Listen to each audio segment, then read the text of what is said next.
ये ऑर्डिनेंस के द्वारा ये तीनों कानून लागू किए गए थे। बाद में पार्लियामेंट में भी पारित हुए। कानून लागू होने के बाद न देश में कोई मंडी बंद हुई है, कानून लागू होने के बाद न कहीं एमएसपी बंद हुआ है। ये सच्चाई है जिसको हम छुपा करके बातें करते हैं, इसका कोई मतलब नहीं है। इतना ही नहीं, एमएसपी की खरीदी भी बढ़ी है और ये कानून नए बनने के बाद बढ़ी है। माननीय अध्यक्ष जी, ये हो हल्ला, ये आवाज, ये रुकावटें डालने का प्रयास एक सोची समझी रणनीति के तहत है। और सोची समझी रणनीति ये है कि जो झूठ फैलाया है, जो अफवाहें फैलाई हैं, उसका पर्दाफाश हो जाएगा, सत्य वहां पहुंच जाएगा तो उनका टिकना भारी हो जाएगा। और इसलिए हो हल्ला करते रहो, जैसा बाहर करते रहो अंदर भी करते रहो, यही खेल चलता रहा है। लेकिन इससे कभी भी आप लोगों का विश्वास नहीं जीत पाओगे, मान के चलो। माननीय अध्यक्ष जी, ऑर्डिनेंस के बाद और पार्लियामेंट में कानून बनने के बाद किसी भी किसान से मैं पूछना चाहता हूं कि पहले जो हक उनके पास थे, जो व्यवस्थाएं उनके पास थी, उसमें से कुछ भी इस नए कानून ने छीन लिया है क्या? इसकी चर्चा, उसका जवाब कोई देता नहीं है। सब कुछ वैसा का वैसा वो है पुराना। क्या हुआ है? एक अतिरिक्त विकल्प व्यवस्था मिली है, वो भी क्या कंपलसरी है?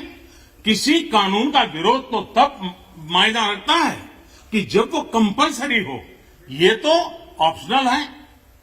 आपको मर्जी पड़े यहां जाना है जाइए, आपको मर्जी पड़े वहां नहीं जाना है वहां जाइए, जहां ज्यादा फायदा हो वहां किसान चला जाए, ये व्यवस्था की गई है। और इसलिए प्लीज अधीर रंजन जी, अब ज्यादा हो रहा है। अधीर रंजन जी प्लीज, अब ज्यादा हो रहा है, अब ज्यादा हो रहा है। मैं आपका रिस्पेक्ट करने वाला इंसान हूं और मैंने पहले कह दिया, आपने जितना किया, जहां रजिस्टर होना हो गया। और बंगाल में भी टीएमसी से ज्यादा पब्लिसिटी आपको मिल जाएगी। बाबा क्यों इतना है? हाँ दादा, देखो मैं बता दिया, चिंता मत करो, मैंने बता दिया।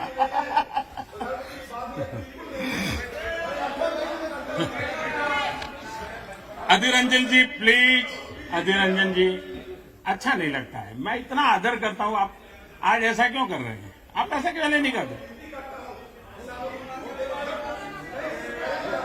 अरे भाई, हद से ज्यादा क्यों कर रहे हैं आप? Please Adhir Ranjan ji, please.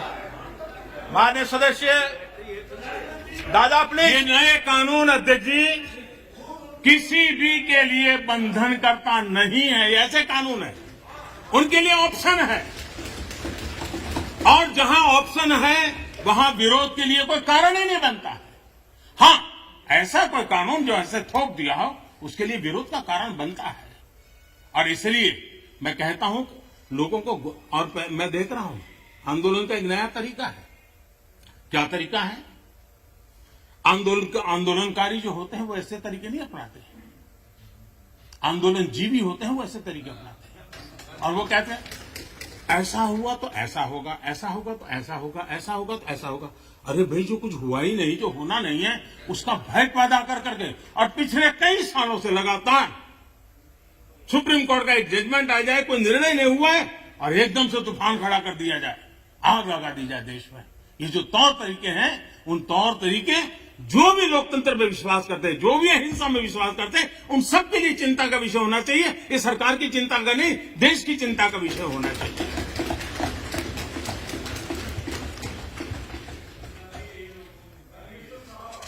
इस प्लीज, बाद में समय मिलेगा आपको। नो माननीय अध्यक्ष जी प्लीज, ये तरीका ठीक नहीं। माननीय अध्यक्ष जी, आप सुन। पुरानी मंडियों पर भी कोई पाबंदी नहीं है। इतना ही नहीं, इस बजट में इन मंडियों को आधुनिक बनाने के लिए उनके इंफ्रास्ट्रक्चर को सुधारने के लिए और बजट की व्यवस्था की गई है और उस बजट के माध्यम से माननीय अध्यक्ष जी ये जो हमारे निर्णय है वो सर्वजन हिताय सर्वजन सुखाय की भावना के साथ लिए गए हैं। आप माननीय नेता हैं, अध्यक्ष जी आप ऐसा क्या करते हैं? आप सीनियर व्यक्ति हैं, प्लीज प्लीज बैठिए। माननीय अध्यक्ष जी इस सदन के साथी भली भांति इस बात को समझते हैं लेकिन कांग्रेस और कुछ दलों ने बड़े जोर शोर से बातें अपनी कही, लेकिन जिन बातों को लेकर के उनको कहना चाहिए कि भाई ये नहीं, ये अपेक्षा ये होती है कि उन्होंने इतना स्टडी करके आना है। इतना ही नहीं, जो लोग ये कहते हैं, हाँ, मैं हैरान हूं, पहली बार एक नया तर्क आया इस सदन में कि भाई हमने मांगा नहीं था तो दिया क्यों? हमने मांगा नहीं तो दिया क्यों?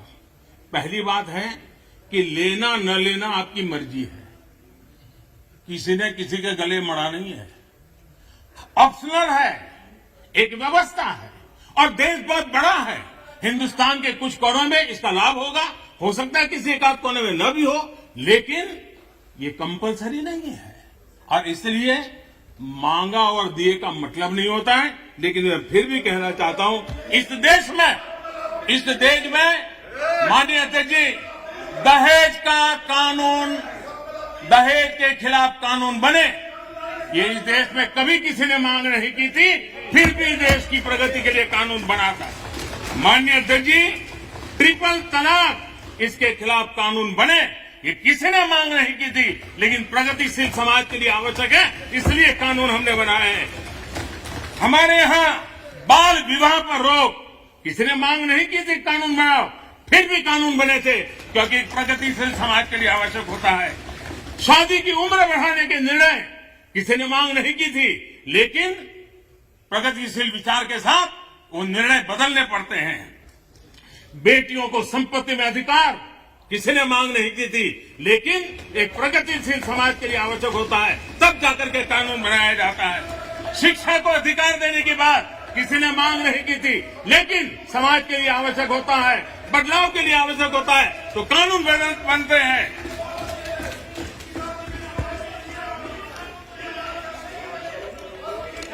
क्या कभी भी इतने सुधार हुए, सब बदलते हुए समाज ने इसको स्वीकार किया कि नहीं किया, ये दुनिया पूरी तरह जानती है। माननीय अध्यक्ष जी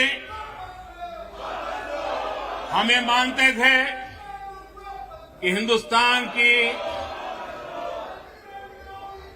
बहुत पुरानी पार्टी कांग्रेस पार्टी, जिसने करीब करीब 6 दशक तक इस देश में एक चक्री शासन किया, ये पार्टी का ये हाल हो गया है कि पार्टी का राज्यसभा का तबका एक तरफ चलता है और पार्टी का लोकसभा का तबका दूसरी तरफ चलता है। ऐसी डिवाइडेड पार्टी, ऐसी कंफ्यूज पार्टी न खुद का भला कर सकती है, न देश की समस्याओं के समाधान के लिए कुछ सोच सकती है। इससे बड़ा दुर्भाग्य क्या हो सकता है? कांग्रेस पार्टी राज्यसभा में भी है, कांग्रेस पार्टी के वरिष्ठ नेता राज्यसभा में बैठे हैं, लेकिन वो एक बहुत आनंद और उमंग के साथ वाद विवाद करते हैं, विस्तार से चर्चा करते हैं, अपनी बात रखते हैं। और यही कांग्रेस पार्टी का दूसरा तबका अब समय तय करेगा। माननीय अध्यक्ष जी ईपीएफ पेंशन योजना, हमें मालूम है कभी ऐसे केसेस मेरे सामने आया जब 2014 के बाद में आया बेटा, किसी को पेंशन 7 रुपए मिल रही थी, किसी को 25 रुपए, किसी को 50 रुपए, किसी को 250 रुपए, ये देश में चलता था। मैंने कहा भाई इन लोगों को ऑटो रिक्शा में वो पेंशन लेने जाने का भी खर्चा उससे ज्यादा होता होगा। किसी ने मांग नहीं थी, किसी मजदूर संगठन ने मुझे आवेदन पत्र नहीं दिया था। माननीय अध्यक्ष जी उसमें से बाहर ला करके मिनिमम 1000 रुपीज देने का निर्णय हमने किया था। किसी ने मांगा नहीं। मुझे किसी भी किसान संगठन ने इस देश के छोटे किसान को कुछ सम्मान पैसे मिले इसकी व्यवस्था किसी ने मांग नहीं की थी, लेकिन हमने प्रधानमंत्री सम्मान निधि योजना के तहत उनको हमने धन सामने से देना शुरू किया। माननीय अध्यक्ष जी, कोई भी आधुनिक समाज के लिए परिवर्तन बहुत आवश्यक होता है। हमने देखा है जिस प्रकार से उस कालखंड में विरोध होता था, लेकिन राजा राममोहन राय जी जैसे महापुरुष, ईश्वर चंद्र विद्यासागर जी जैसे महापुरुष, ज्योतिबा फुले जैसे महापुरुष, बाबा साहब आंबेडकर, कितने अनगिनत नाम हैं। उन्होंने समाज के सामने उल्टे प्रभाव में सामने होकर के समाज सुधार का बीड़ा उठाया था, व्यवस्थाएं बदलने के लिए बीड़ा उठाया। अब कभी नहीं तो किसी ने जिम्मेवारियां लेनी होती है। हाँ, ऐसी चीजों का शुरू में विरोध होता है, जब बात सत्य पहुंचता है तो लोग इसको स्वीकार भी कर लेते हैं। और हिंदुस्तान इतना बड़ा देश है, कोई भी निर्णय 100% सबको स्वीकार्य हो सकता, संभव ही नहीं हो सकता है। ये देश विविधताओं से भरा हुआ है। किसी एक जगह पे वो बहुत लाभ करता होगा, किसी जगह पे कम लाभ करता होगा, किसी जगह पे शायद जो पहले के लाभ उसको वंचित करता होगा। लेकिन ऐसी तो कितने बड़े देश में व्यवस्था नहीं हो सकती है कि हम उसमें कोई, लेकिन एक लार्जर इंटरेस्ट, देश में निर्णय जो होते हैं लार्जर, सर्वजन हिताय सर्वजन सुखाय निर्णय होते हैं और उसको लेकर के हम काम करते हैं। माननीय अध्यक्ष जी, ये सोच के साथ मेरा विरोध है। जब ये कहा जाता है मांगा था क्या हम सामंतशाही हैं क्या कि देश की जनता याचक की तरह हमसे मांगे, उनको मांगने के लिए मजबूर करें? ये मांगने के लिए मजबूर करने वाली सोच लोकतंत्र की सोच नहीं हो सकती। माननीय सरकारें संवेदनशील होनी चाहिए। लोकतांत्रिक तरीके से जनता की भलाई के लिए सरकार ने जिम्मेवारियां लेकर के आगे आना चाहिए। और इसलिए इस देश की जनता ने आयुष्मान योजना नहीं मांगी थी, लेकिन हमें लगा कि गरीब की बीमारी में बचाना है तो आयुष्मान भारत योजना लेकर के जाना चाहिए। इस देश के गरीब ने बैंक अकाउंट के लिए कोई जुलूस नहीं निकाला था, कोई मेमोरेंडम नहीं भेजा था। हमने जनधन योजना की थी और हमने इस जनधन योजना से उसके खाते खोले थे।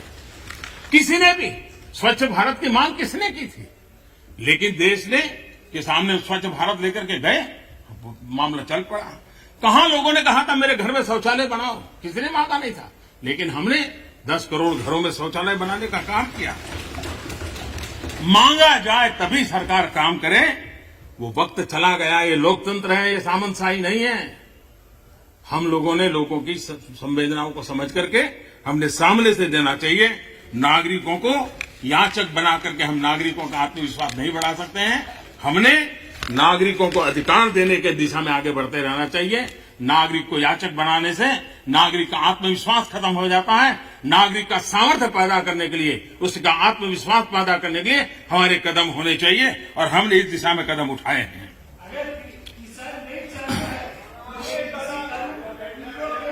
सरकार, एक मिनट दादा, अरे सुनो दादा, अरे दादा वही मैं कह रहा हूं, दादा मैं वही कह रहा हूं, जो नहीं चाहता है वो उसका उपयोग न करे, उसके पास पुरानी व्यवस्था है। यही आप बुद्धिमान लोगों को इतना ही छोटा मुझे समझाना है कि उसको नहीं चाहिए तो पुरानी व्यवस्था है, पुरानी व्यवस्था चली नहीं गई है। माननीय अध्यक्ष जी, एक बात हम जानते हैं, हम सब इस बातों से, जो ठहरा हुआ पानी होता है वो बीमारी पैदा करता है। बहता हुआ पानी है जो जीवन को भर देता है, उमंग से भर देता है।